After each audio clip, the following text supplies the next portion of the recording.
दौसा विधानसभा seat पर उपचुनाव होने जा रहे हैं। उपचुनाव के अब लेकर नेता भी गांव-गांव में घूमने लगे हैं और अपने पक्ष में मतदान करने की अपील करने लगे हैं।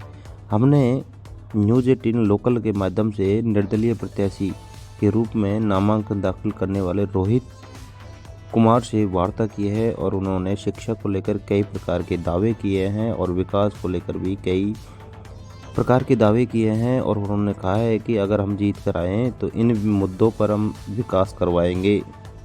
7 विधानसभा सीटों पर चुनाव होने जा रहे हैं और हमने एक एक कर सभी प्रत्याशियों से वार्ता कर रहे हैं। आज हमारे साथ में है रोहित जी, इनसे बात करेंगे ये किन मुद्दों को लेकर चुनाव लड़ रहे हैं। तो क्या मुद्दे रहेंगे जनता के बीच जाएंगे आप? जनता के पास बीच जाने के जो मुद्दे थे तो वो तो शुरू से यही थे कि आज मेरा जो सोच है वो है दौसा को आतंकवाद से मुक्त बनाना है। अति संवेदनशील क्षेत्र का जो कलंक लगा हुआ है दौसा पे उसको धोना है। विकास की गंगा दौसा में बहे उसके लिए जो नैतिक कार्य हैं वो करने हैं, क्योंकि आमतौर पर जो राजनेता यहाँ पर आए सब अपने जातिवाद की खाइयों में दौसा को उड़ेल दिया। और आज भी आप देखेंगे तो इन चुनावों में भी वापस वही हो रहा है कि यहाँ परिवारवाद के नाम पर टिकट देकर तो दूसरी ओर गठबंधन कर अपनी पार्टी के कार्यकर्ताओं को धोखा देने का काम किया जा रहा है। और कहीं ना कहीं इन सब में नुकसान जिसका होता है वो होता है भोली भाली जनता का। तो आज जनता जागृत हो चुकी है और कहीं ना कहीं वो चाहती है कि उनके बीच एक ऐसा जनप्रतिनिधि चुनकर आए जो भले ही किसी भी पार्टी से हो या किसी पार्टी से ना हो, लेकिन वो उनके बीच का हो, स्थानीय हो, वो उनके दर्द को समझता हो, उनकी पीड़ा को समझता हो और उनकी पीड़ा को दूर करने के लिए वो प्रयास अपने पूरे करता हो। तो यही मेरे मुद्दे रहेंगे। विकास का मुद्दा सबसे बड़ा है, जातिवाद का मुद्दा उसके बाद है, और उसके बाद मैं यूँ तो नहीं कहूँगा कि दौसा को हम दुबई बना देंगे, लेकिन दुबई से कम भी दौसा नहीं होगा, इसकी मैं दौसा को गारंटी दे सकता हूँ। विद्यार्थियों के लिए शिक्षा को लेकर क्या? शिक्षा को लेकर मैंने अपने प्रण पत्र जो 51 संकल्प मैंने लिए थे उसमें मैंने कई सारी चीज़ें बताई थी। जैसे कि दौसा में आज विधानसभा की अगर बात करूँ या पूरे ज़िले की भी अगर बात करूँ तो लगभग विद्यार्थी आज जयपुर, कोटा, सीकर जैसे शहरों में जाकर वहाँ पढ़ रहे हैं।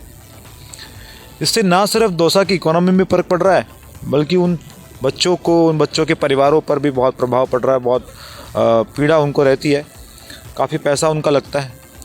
तो अगर दौसा में एक एजुकेशन हब बन जाए तो इस चीज़ की मांग मैंने आज से 4 माह पहले जब भारतीय जनता पार्टी उपचुनाव की तैयारी कर रहा था तब भी मैंने उठाई थी। अपने प्रण पत्र को मैंने प्रदेश अध्यक्ष को सौंपा था कि ये मुद्दा उठना चाहिए तो दौसा में एजुकेशनल हब बने, जैसे आज जयपुर में प्रताप नगर में बना है उसकी तर्ज पर, ताकि बच्चों को बाहर नहीं जाना पड़े। पानी की बड़ी समस्या रहती है, पानी को लेकर क्या अपने हो रहेगी? देखिए, दौसा में अगर नेता ये गंदी राजनीति करना बंद कर दे तो पानी का मुद्दा कोई बहुत बड़ा मुद्दा नहीं है।